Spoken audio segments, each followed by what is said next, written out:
Donc bonjour à toutes, bonjour à tous, bienvenue pour ce cinquième Café Géodéo, et oui, déjà. Cet événement est organisé par le Conservatoire d'espaces naturels des Hauts-de-France et la Direction régionale de l'environnement, de l'aménagement et du logement des Hauts-de-France. Et il est financé par le Fonds Vert dans le cadre de la collection Géodéo. Alors Géodéo, c'est quoi? Géodéo, c'est une collection d'outils de vulgarisation qui a été créée en 2022 sur la géologie et qui a un ancrage régional dans les thématiques qu'elle aborde. Donc aujourd'hui, c'est 11 films de 2 à 3 minutes sur des sujets variés comme l'ouverture du détroit du Pas-de-Calais, la formation de la craie ou du charbon. Et vous allez bientôt entendre Jessie nous parler d'un sujet qui est très lié. C'est aussi 6 paléo-environnements qui sont des représentations des paysages régionaux à une époque donnée et qui sont issus de la rencontre entre les connaissances scientifiques d'une part et la vue d'un artiste. Enfin, c'est un ouvrage, Monde merveilleux des temps passés, qui permet de découvrir les êtres vivants qui vivaient dans ces paléo-environnements.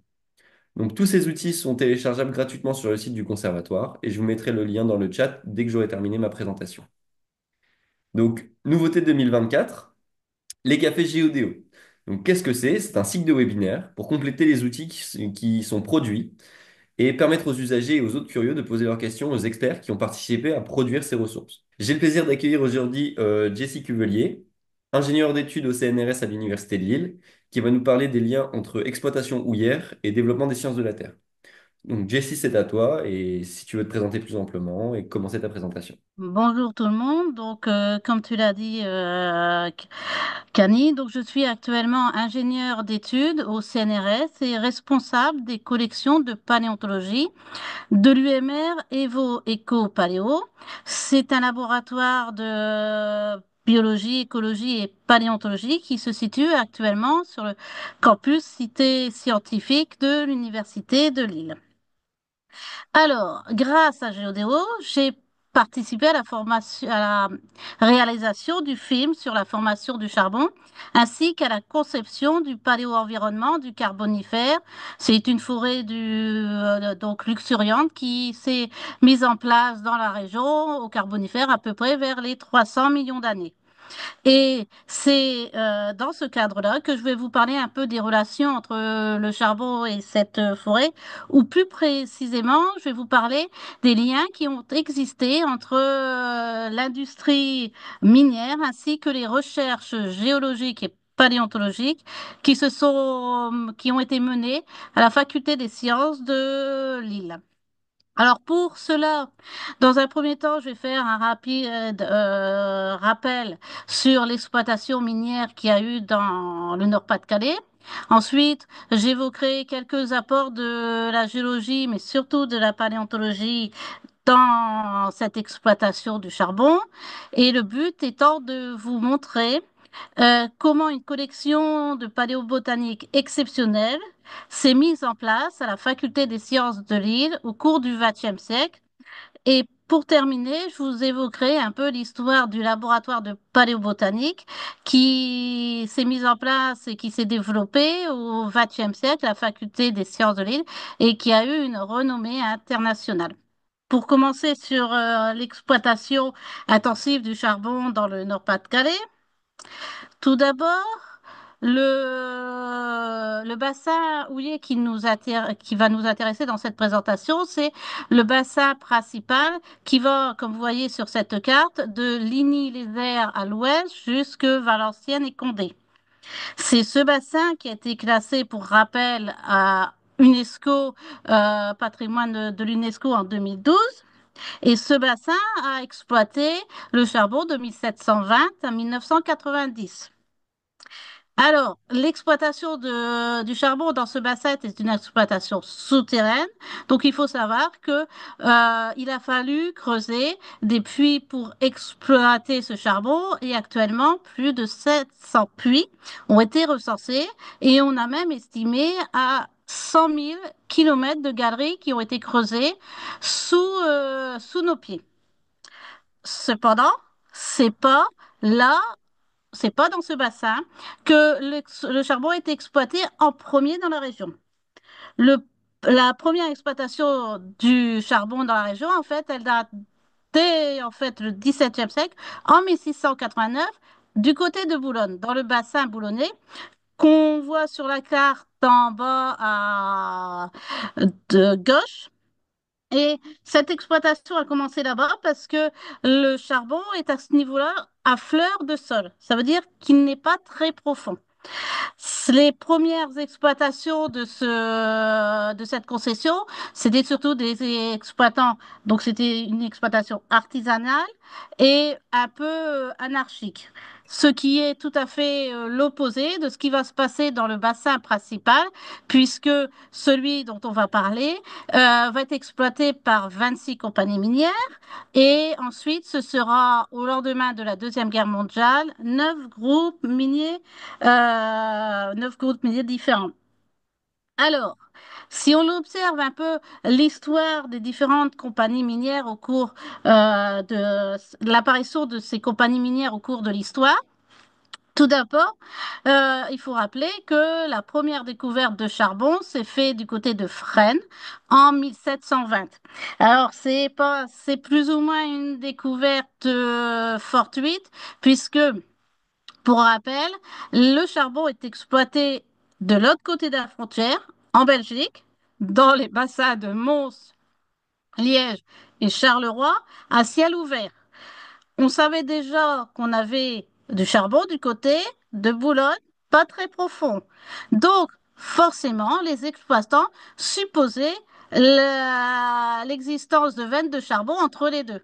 C'est pour ça qu'ils ont foré. Il y a eu plusieurs tentatives qui ont été faites, des tentatives aussi associé à beaucoup d'échecs, avant de trouver cette première veine de charbon qui n'a pas été exploitée tout de suite parce que cette veine qui a été découverte à 70 mètres était du charbon maigre, donc pas rentable. Il a fallu attendre d'autres découvertes en 1757 pour que réellement on mette en place la première compagnie minière qui soit pour exploiter de façon rentable le charbon. Et c'est à partir de là que l'on va voir apparaître la création de plusieurs compagnies minières autour de cette zone au cours des différentes années et toujours dans un axe nord-est, sud-ouest, en fait, dans le prolongement des bassins miniers belges. Au point où, normalement, il y a eu aussi plusieurs tentatives de sondage qui ont été faites, plus au sud, du côté d'Arras, de Doullens, pour retrouver ce charbon sans succès.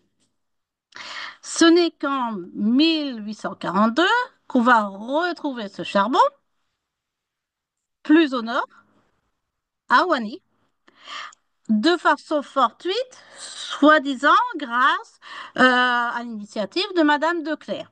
D'après l'anecdote, en fait, Madame de Clères aurait creusé un puits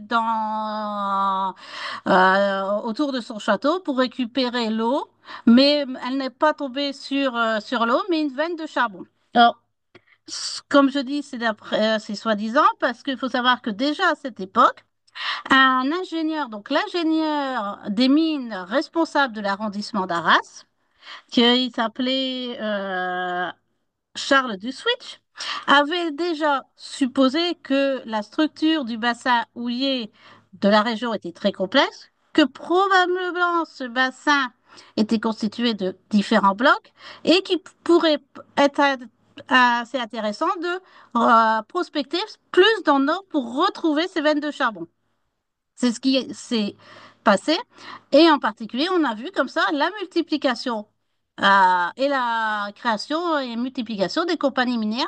Le nom d'un axe, en fait, sud-est, nord-ouest, un peu en direction du bassin de Boulogne. Va arriver ensuite la Première Guerre mondiale. Malheureusement, toutes les compagnies minières à l'ouest du front dont je vous ai mis ici vont être tout simplement détruites lorsque les Allemands vont se retirer de la région. Alors, c'est un mal pour un bien parce qu'il a fallu reconstruire les puits, les différentes fosses. Cependant, on a eu un souci de modernisation. On a essayé de moderniser tous les appareils et c'est pourquoi, en fait, entre l'entre-deux-guerres, on va assister à une augmentation, à une explosion de la production de charbon dans la région. Puis, arrive tout simplement la Deuxième Guerre mondiale. Et au lendemain de la Deuxième Guerre mondiale, De Gaulle décide tout simplement de relancer l'industrie minière. Et pour ça, en fait, il va nationaliser les compagnies minières et regrouper les différentes fosses, réunir ces différentes fosses en plusieurs groupes. Ce que l'on peut voir sur ce schéma. Et en particulier, on voit tout simplement, donc là, je vous ai mis la production de charbon dans les régions Nord-Pas-de-Calais de 1850 à 1990. Et on peut tout simplement voir ces différents événements dans cette production. On peut constater qu'on a deux baisses de la production qui correspondent aux deux guerres mondiales. Et en particulier, on a cette augmentation soudaine exponentielle de la production entre l'entre-deux-guerres. Petite remarque aussi, il faut savoir que la production de charbon de la région a plusieurs fois représenté plus de 60% de la production nationale. Donc on avait une production intensive, une exploitation intensive de ce charbon dans la région. Et bien, malheureusement, progressivement, ces veines de charbon, donc cette exploitation n'a plus été rentable et on a assisté à la fermeture des mines, à la destruction des chevalements, comme on voit sur les deux photos, au comblement des puits avec la dernière fosse. Donc, petit rappel, la dernière fosse qui a été fermée dans la région, c'est la fosse 99 bis de Wandi, le 21 décembre 1990, avec cette photo emblématique de la dernière berline qui a été remontée de cette fosse. Et c'est dans ce cadre-là d'exploitation intensive de charbon que je me suis demandé quels avaient pu être les apports des recherches géologiques, en particulier de la paléontologie, à l'exploitation de ce charbon. Le charbon, c'est une roche sédimentaire organique qui est constituée, en fait, qui est issue de la décomposition des débris végétaux d'une forêt luxuriante qui s'est mise en place dans la région, ainsi qu'en Belgique et jusque dans une grande partie du territoire, au Carbonifère, entre 360 et 300 millions d'années. En particulier, notre région était à peu près au niveau des tropiques. Et dans ce cadre-là, on va parler tout d'abord de Jules Gosselin. Donc, Jules Gosselin, il est issu de Cambrai et c'est le premier professeur à être nommé à la chaire de géologie et de minéralogie de la faculté des sciences de Lille. Jules Gosselin, il est un peu dans les mêmes idées que Pasteur. Il veut tout simplement que les sciences qui soient enseignées à la faculté, les sciences qu'il étudie, soient utiles à la société. Quand on dit utile à la société, il faut penser plutôt à la société civile, mais aussi à la société industrielle. Et donc, dès qu'il va arriver donc, dans les années 1864, donc très rapidement, il va s'intéresser au terrain à la géologie de la région et aux terrains anciens que sont le terrain du Dévonien et du Carbonifère. Et Charles Barrois dit de Jules Gosset dans son éloge qu'il a démontré l'inversion des terrains carbonifères et dévoniens, ce qui a permis d'accroître l'exploitation du bassin houiller de plusieurs milliers d'hectares. Alors, concrètement, pour les non-géologues, qu'est-ce que ça veut dire? Normalement, en stratigraphie, les couches se déposent les unes sur les autres et quand les ingénieurs des mines percent un puits, par logique, ils vont tomber sur les terrains les plus récents et progressivement, plus ils vont s'enfoncer, plus ils vont tomber sur les terrains anciens. Si le charbon se retrouve dans des terrains carbonifères et que les ingénieurs tombent sur des terrains dévoniens lorsqu'ils creusent et que ce terrain dévonien est plus ancien que le carbonifère, forcément, il n'y a pas eu de carbonifère qui a été déposé, d'après eux. Ce qui n'est pas du tout le cas dans la région, puisque les terrains ont été plissés, ont été retournés, et Gosselin a montré que dans certaines régions, il fallait creuser beaucoup plus profondément pour obtenir les terrains du carbonifère, qui sont plus récents, en dessous des terrains du dévonien. Alors, je dirais que c'est un peu une légende, parce que si vous vous rappelez bien ce que j'ai dit dans la première partie, en fait, finalement, les exploitants n'ont pas du tout attendu Jules Gosselin pour commencer à exploiter le charbon. En réalité, pour nuancer un peu les propos, il faut plutôt dire que Jules Gosselet va permettre d'étudier plus en détail ce bassin houiller qui est très complexe, qui est souterrain, et donc permettre d'améliorer l'exploitation du charbon. Parce que, comme vous le voyez en dessous, en fait, le bassin minier de la région a subi plusieurs déformations géologiques, des plissements, mais également il y a des failles, des glissements au niveau des failles.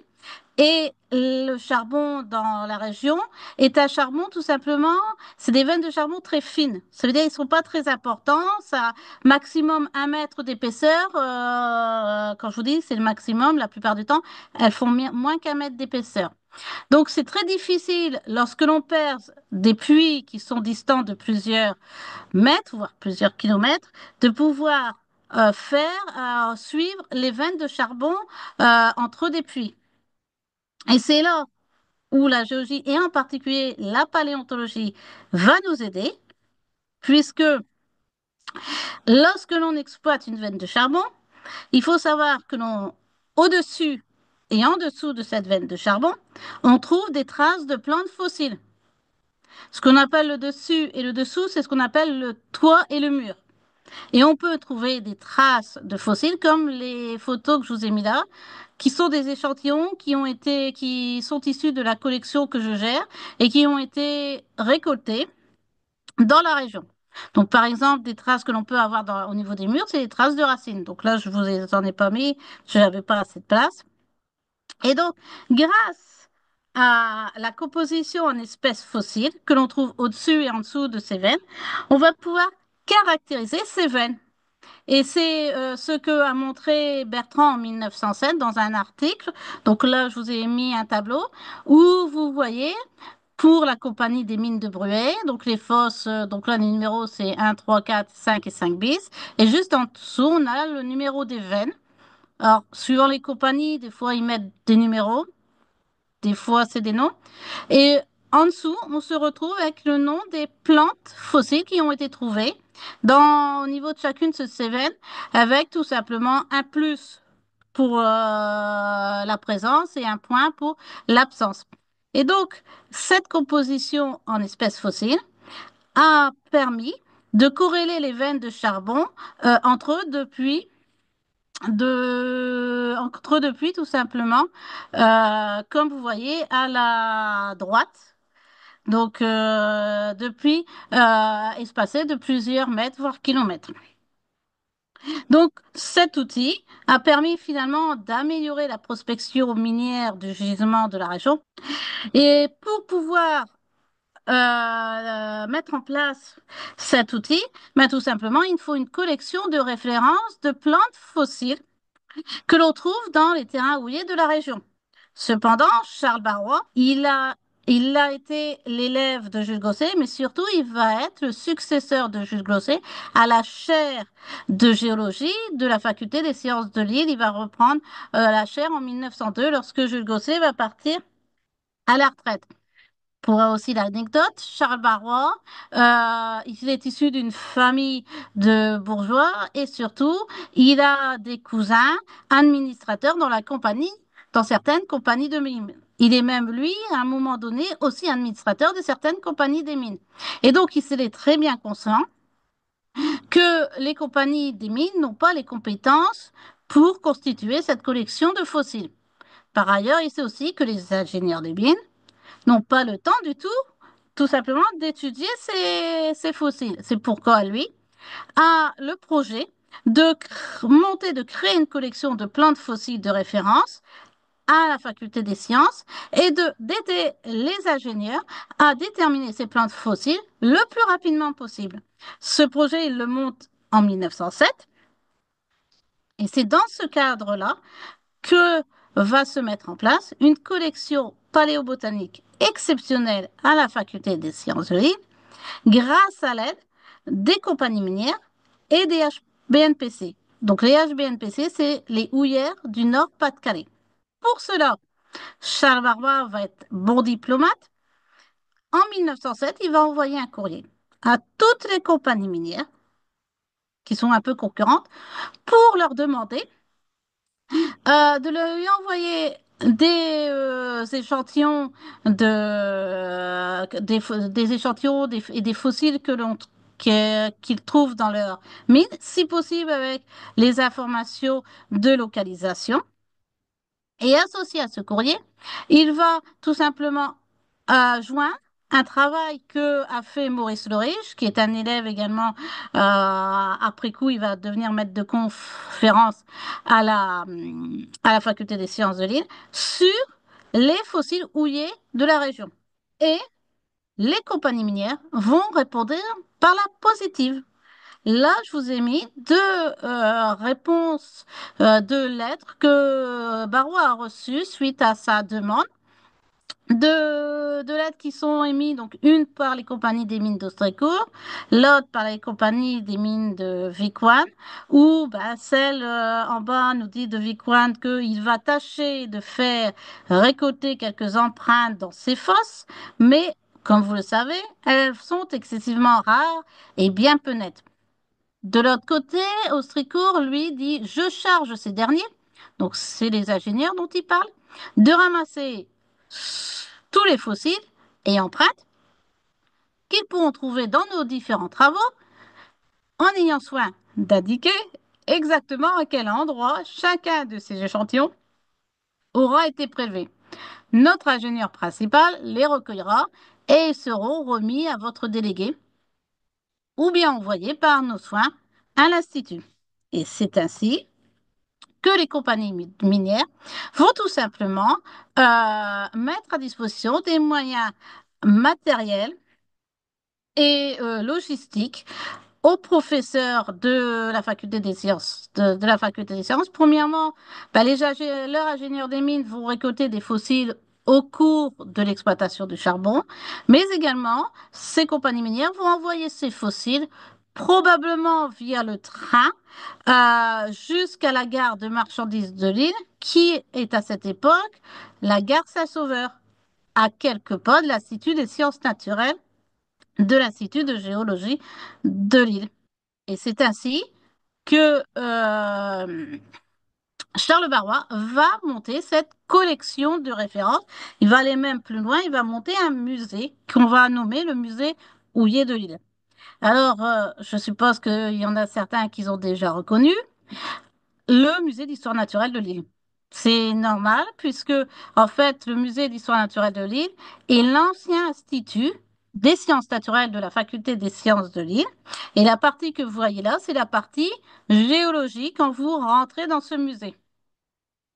Donc ici, vous avez des photos de ce musée en 1909 à son ouverture, juste avant la Première Guerre mondiale en 1914 et après en 1930 avec une petite modification. La Première Guerre mondiale a en fait endommagé le bâtiment de l'Institut des sciences naturelles. La mairie va faire des travaux pour le rénover et va en profiter pour ajouter une galerie que l'on peut voir de chaque côté, ce qui permet d'augmenter les capacités muséographiques de ce musée. Bien sûr, c'est bien d'avoir un musée, mais c'est encore mieux d'avoir des personnes pour s'occuper de ce musée. Et Charles Barrois va réussir à obtenir de l'argent des collectivités territoriales et de la Chambre des houillères pour financer l'emploi de personnes qualifiées pour étudier et gérer ces collections. Alors, on parle d'un maître de conférence en paléontologie houillère et d'un préparateur du musée houiller. Ici, en haut à droite, je vous ai montré, en fait, c'est les photos de trois personnes qui vont passer par ces postes-là. Maurice Leriche, Paul Bertrand et Pierre Perrault, qui vont même devenir professeurs à la faculté des sciences de Lille et même doyens dans le cas de Pierre Pruvot.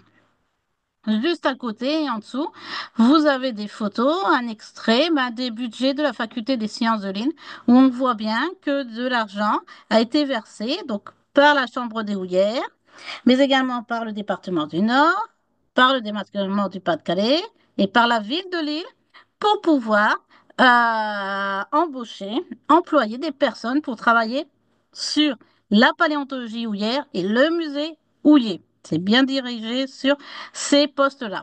Par ailleurs, donc, Charles Barrois présente en fait ce musée houiller comme une collection de références, un outil pratique pour les ingénieurs qu'ils pouvaient venir consulter facilement. Cependant, il faut savoir que ce musée houiller est aussi l'occasion pour les compagnies minières d'avoir une vitrine de l'exploitation du charbon dans la capitale régionale qu'est Lille. L'exploitation du charbon se fait à peu près à 20 kilomètres au sud de l'île et ceci permet tout simplement de montrer un peu la richesse de ces compagnies minières et l'exploitation. Et, et suite à ça, bah, tout simplement, les échantillons qui sont exposés vont être associés à des pièces exceptionnelles. Alors, quand on regarde bien la photo en haut à droite, qui est le musée Houillet, on se rend compte tout simplement qu'il y a un panneau de séparation entre la partie géole et ce qui se trouve derrière, là, un peu dans le noir, c'est la partie zoologique. Et ce tableau, lorsqu'on fait un peu de recherche, on se rend compte que c'est un tableau de Lucien Jonas qui correspond aux mineurs d'Anzin. On voit également 8 tables. Alors ça, c'est ce qu'on appelle les tables houillères, les tables de verre, les tables houillères donc du musée Houillet. Alors ces tables, en fait, ce sont des coupes géologiques qui ont été faites de la structure du bassin houiller, qui ont été faites tous les kilomètres et ensuite assemblées. Donc ces coupes ont été dessinées, ont été gravées sur des plaques de verre, puis ensuite assemblées sous format de table, ce qui permet en fait d'avoir finalement un objet 3D. Donc maintenant, nous, on a la 3D numérique. Ici, à cette époque-là, ils avaient une autre manière de représenter ce bassin houiller. Alors pour la petite histoire, en fait, ces tables vont au départ, il va y avoir une première table qui va être explosée en 1904, je pense, à Arras, lors d'une exposition où on voulait montrer l'industrie dans le Pas-de-Calais. Et suite à cela, Charles Barrois, en voyant ces tables-là, a demandé si c'était possible de l'avoir pour le musée Houillet. La chambre des houillères qui a tout simplement accepté, mais elle a fait mieux que ça. Elle a proposé à Charles Barrois de y réaliser des tables houillères pour l'ensemble du territoire de ce bassin, qu'elle a divisé en fait en 8 zones, et elle a fait une plaque, une table par zone.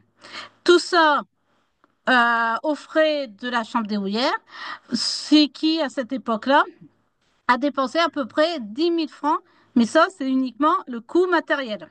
À partir de 1904, 5, 6, 7 et jusque tout simplement au cours du XXe siècle, va se constituer une collection paléobotanique exceptionnelle, puisque moi, actuellement, je gère une collection de 35 000 fossiles de plantes qui sont en majorité du Carbonifère, parce que la majorité est issue des mines de charbon du nord de la France, du Nord-Pas-de-Calais, mais également de Lorraine.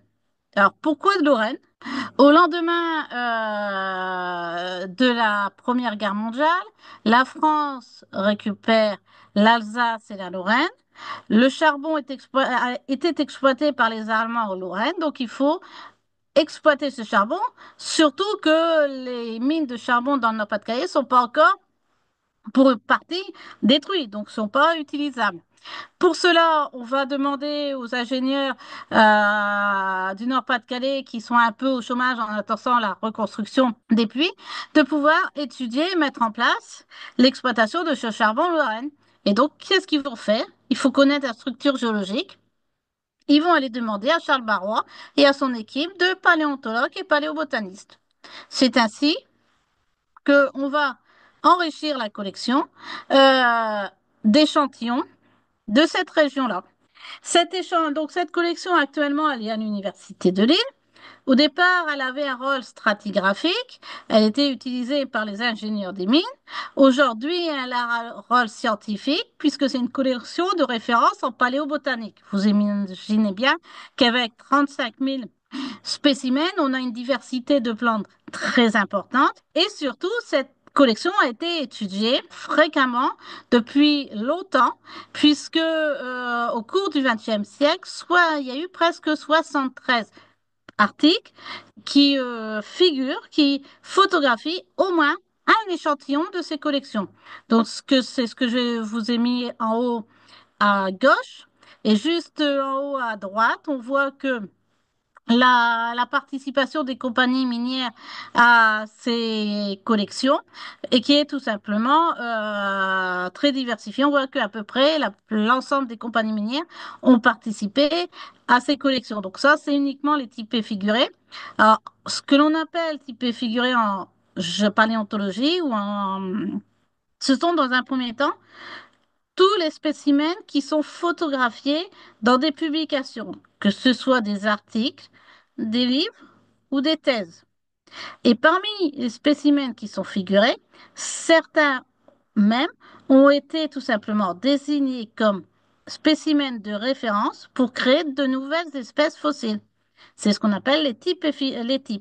Et donc cette collection rassemble, moi j'en ai déjà identifié 2773 types, probablement plus, parce qu'il faut que j'épluche encore pas mal, j'ai encore d'autres publications à regarder, à vérifier. Donc, cette collection, en fait, s'il y a eu autant de travail sur cette collection, c'est surtout parce qu'il y a eu un laboratoire de paléobotanique au cours du XXe siècle qui s'est mise en place à la faculté des sciences de Lille. Et donc, je vais terminer par un petit historique de ce laboratoire. On va commencer par 1864, qui est la date de création de la chaire de minéralogie et de géologie à la faculté des sciences de Lille. C'est Jules Gosset, qui vient de Cambrai, qui va tout simplement être titulaire de cette chaire. Puis, comme je l'ai montré, très rapidement, il va étudier la géologie de la région, les terrains anciens. Il va tout simplement collecter des échantillons, c'est ce qu'on va voir après, dans toute la région. Mais quand je dis région, c'est région géologique. Ça veut dire pas ça parisien, ça veut dire du sud de l'Angleterre au nord de Paris. Et surtout, il va, 6 ans après être nommé à la chaire, il va créer la Société géologique du Nord. Cette société, elle va être très importante puisque c'est une société savante, c'est une association. Et le but premier de cette association, d'après Gosselin, c'était de pouvoir que tout le monde puisse, toutes les personnes qui étaient intéressées par la géologie de la région, puissent se rencontrer et puissent exposer ces découvertes. Alors, quand il parle des personnes intéressées par la région à cette époque, c'est les professeurs, bien sûr, mais également leurs étudiants, mais également, en fait, tous les amateurs, puisqu'il y en avait pas mal d'amateurs à cette époque-là, ainsi que les enseignants du secondaire, du primaire, et aussi, plus particulièrement, les industriels qui pouvaient être intéressés par l'exploitation des ressources minérales de la région. Cette association existe toujours actuellement. J'en suis en fait la bibliothécaire archiviste du fonds documentaire de la SGL. Actuellement, on est à plus de 200 adhérents et au cours en fait du XXe siècle, surtout au début du XXe siècle, lorsque l'on regarde en fait le profil de ces adhérents, on se rend compte que presque 25% de ces adhérents font partie des employés des mines au sens large. Ça veut dire ce sont des ingénieurs des mines, ce sont tout simplement les compagnies minières elles-mêmes, ce sont également la chambre des houillères, c'est des mineurs. Et donc, on voit par ceci que la SGN a en fait été un lieu de rencontre entre les professeurs et les ingénieurs. La date suivante que je mets, qui n'est pas réellement liée à l'exploitation du charbon, c'est la création et surtout le fait que Charles Eugène Bertrand a été titulaire de la chaire de botanique entre 1878 et 1917. Alors, qu'est-ce que vous allez dire? Vous allez dire peut-être que la botanique n'est pas liée au charbon, oui, mais en fait, Charles-Eugène Bertrand va être le premier à la faculté des sciences à étudier les plantes fossiles. Pas forcément dans l'idée d'exploiter le charbon, mais dans l'idée d'essayer de retrouver les liens de parenté entre les familles de plantes. Il est aussi le père de Paul Bertrand, que l'on a vu précédemment et qui va être, on va voir après, qui va tout simplement faire des études et avoir une carrière de renommée internationale en paléobotanique. Par ailleurs, en 1896, la faculté va obtenir de nouveaux bâtiments. Donc, avant cette date-là, la faculté, en fait, et les cours, les professeurs devaient faire des cours dans des bâtiments qui étaient plus ou moins adaptés, assez exigus. C'est à la fin du 19e siècle que la mairie de Lille va prendre conscience de l'importance de sa faculté et va construire un quartier universitaire à proximité du centre et elle va construire différents bâtiments, dont l'Institut des sciences naturelles. Cette- Ce bâtiment, il est en forme de E. Bon, bien sûr, les personnes ont dû reconnaître que c'est le musée d'histoire naturelle. Et le E, chaque barre correspondait à une matière. Il y avait une allée pour tout simplement un côté pour la géologie, un côté pour la botanique et une aile pour tout simplement de la zoologie. Et l'entrée principale se fait du côté de la géologie. C'est à mon avis que il y a quand même une raison derrière parce que c'est à cette époque-là que Jules Gosset, et qui, en plus d'être titulaire de la chaire de géologie, va être doyen de la faculté. Donc probablement qu'il y a peut-être une relation de cause à effet pour que l'entrée principale importante se fasse du côté de la géologie. Par ailleurs, il faut savoir que dans ce bâtiment, là où il y avait les salles de cours, les bureaux des professeurs, ben, sur les murs, on avait dessiné les cartes géologiques de la région, du Nord-Pas-de-Calais, de l'Aisne, donc de tout ce qui est Académie du Nord, mais surtout, il y avait aussi, c'est ce que l'on voit en haut, une carte géologique du bassin houiller du Nord-Pas-de-Calais qui avait été dessinée sur un mur. Ensuite, va se mettre en place les musées en 1902.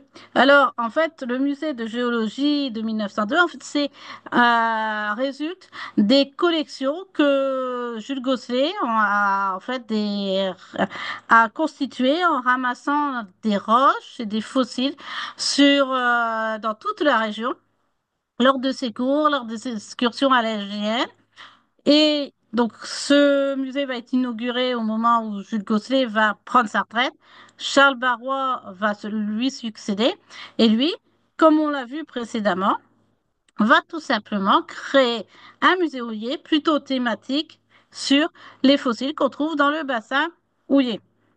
C'est également à ce moment-là que Barrois va obtenir de l'argent pour faire fonctionner ce musée, en particulier pour tout simplement étudier cette collection et préparer, gérer ses collections. Cet argent, il va en fait l'obtenir tous les ans jusqu'à la Première Guerre mondiale, puisque au lendemain de la Première Guerre mondiale, les compagnies des mines sont détruites, épurées, donc il faut bien imaginer que il n'aura plus autant d'aide financière.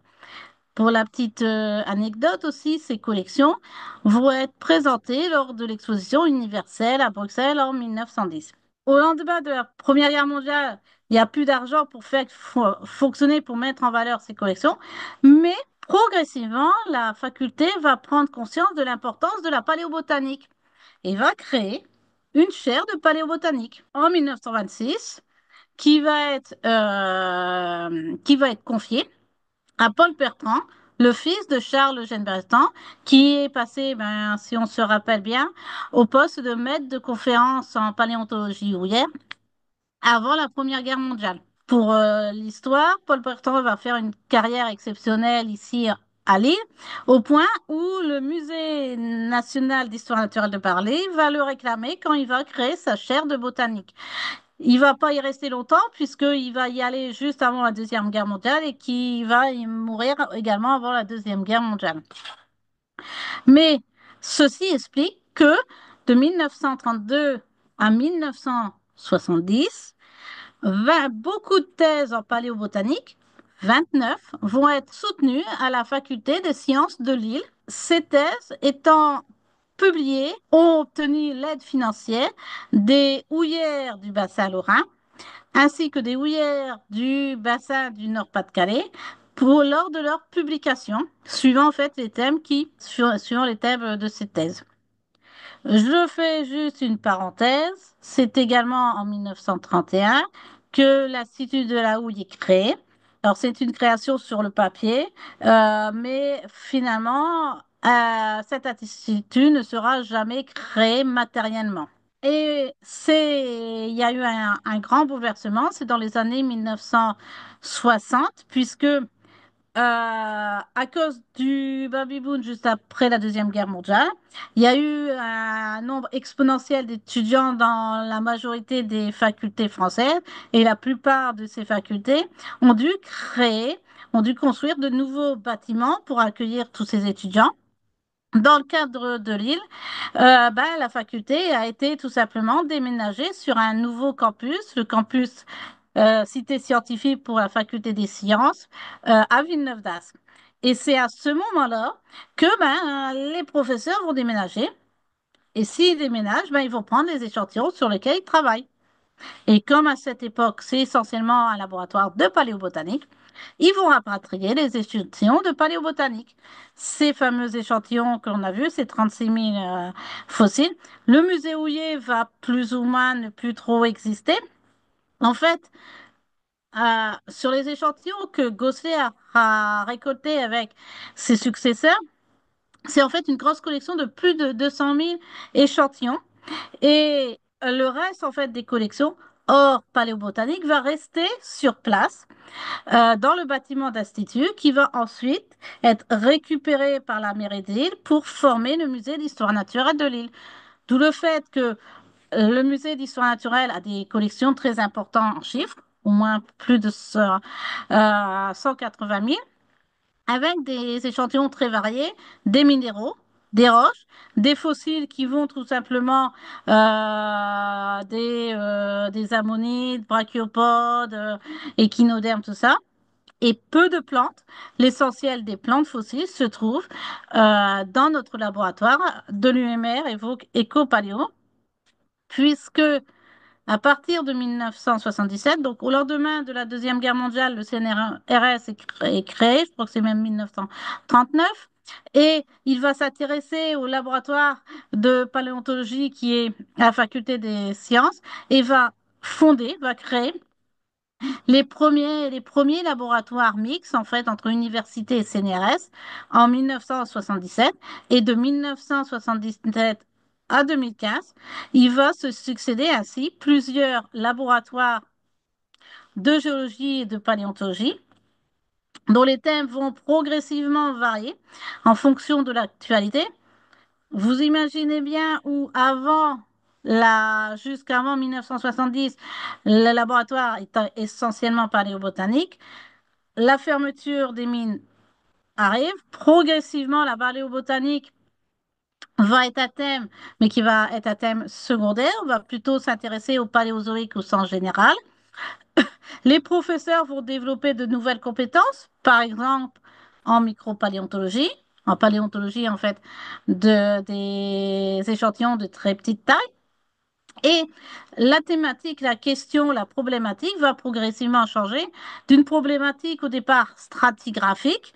Voilà, comment on peut dater, donc comment on peut tout simplement dater les différentes fêtes les unes par rapport aux autres. On va aujourd'hui plutôt avoir des thématiques qui sont liées à la biodiversité, puisque notre UMR Évro-Éco-Paléo étudie la paléodiversité, donc le changement de diversité au cours des temps géologiques, mais toujours basé sur les collections qu'il y a dans ce laboratoire. Et donc, cette collection de paléobotanique est toujours étudiée, puisque ici, je vous ai mis la dernière publication qui a été faite sur cette collection qui tout simplement figure certains échantillons, qui est daté de cette année et qui parle en fait de la diversité de la végétation au cours du Carbonifère dans la région.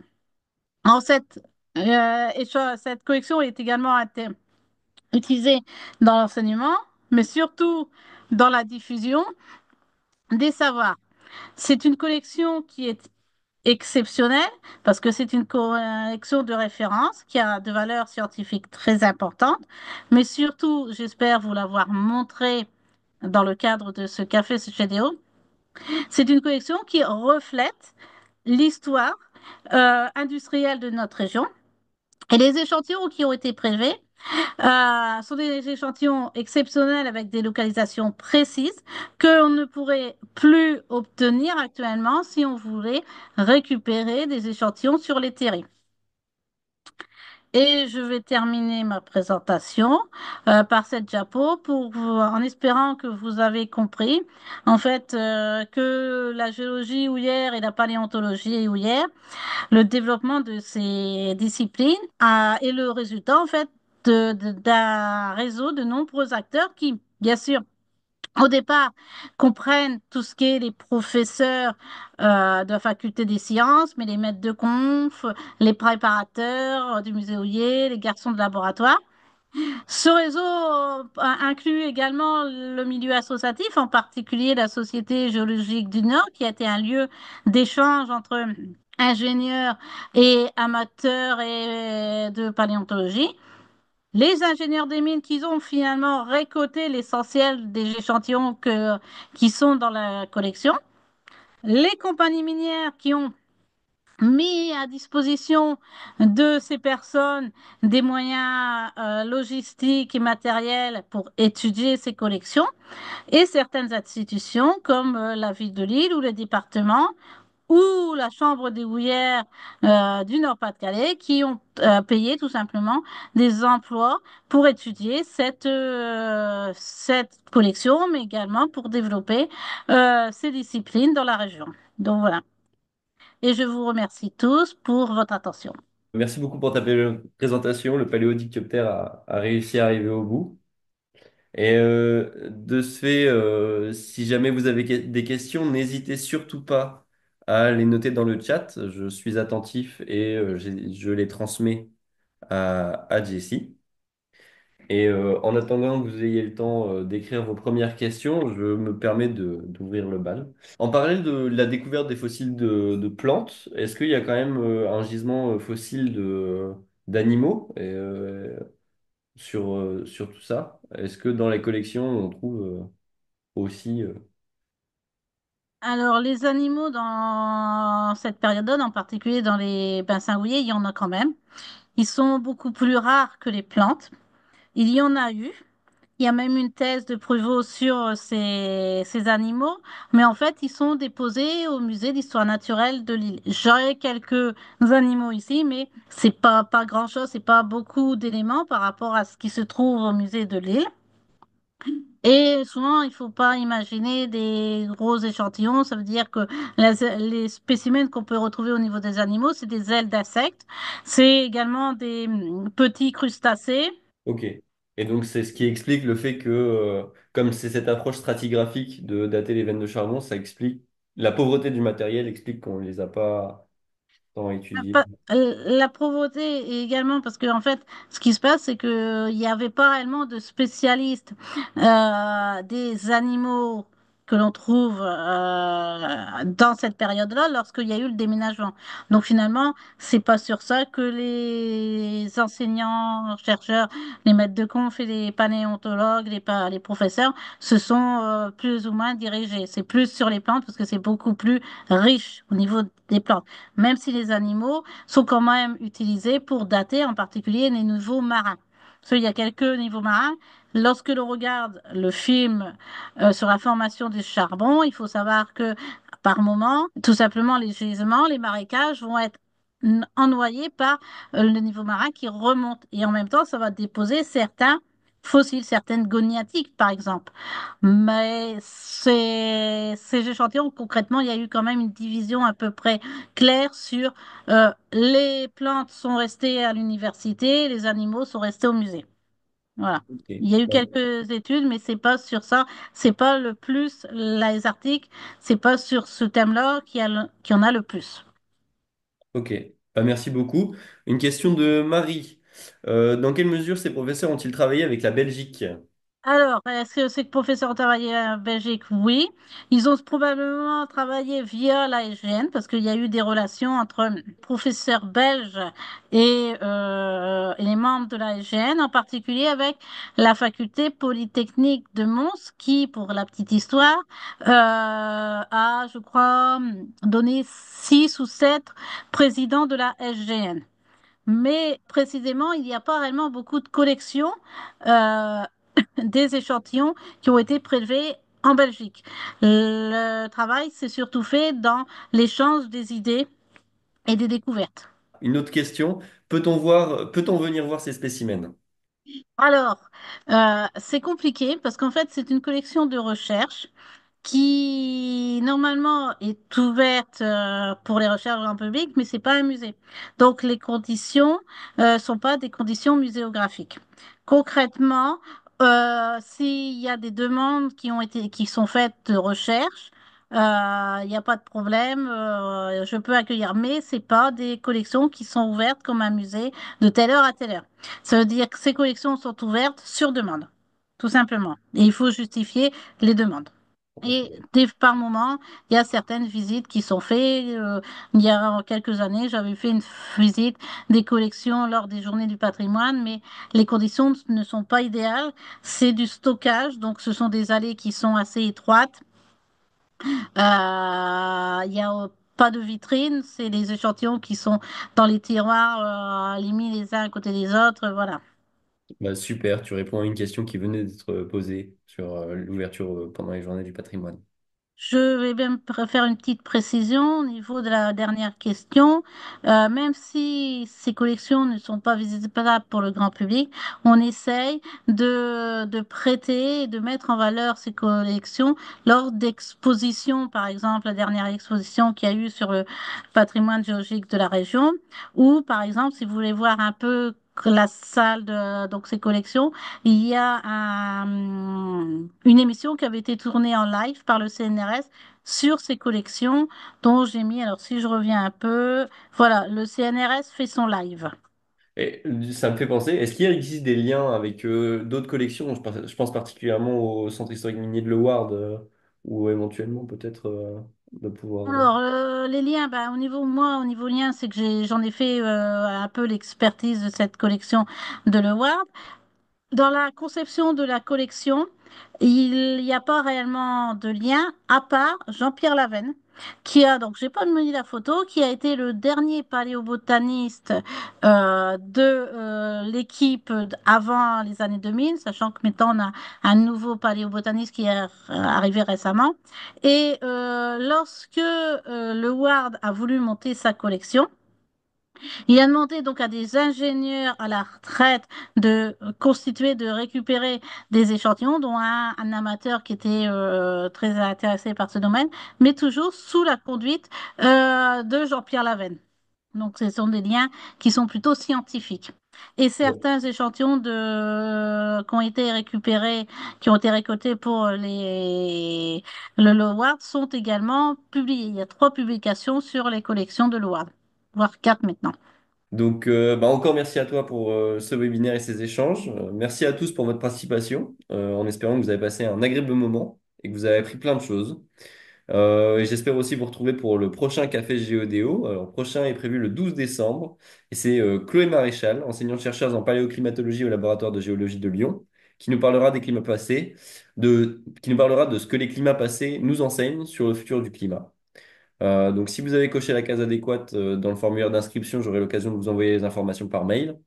Je vous rappelle que ces webinaires sont organisés par le Conservatoire d'espaces naturels des Hauts-de-France et la Direction régionale de l'environnement et de l'aménagement du logement des Hauts-de-France.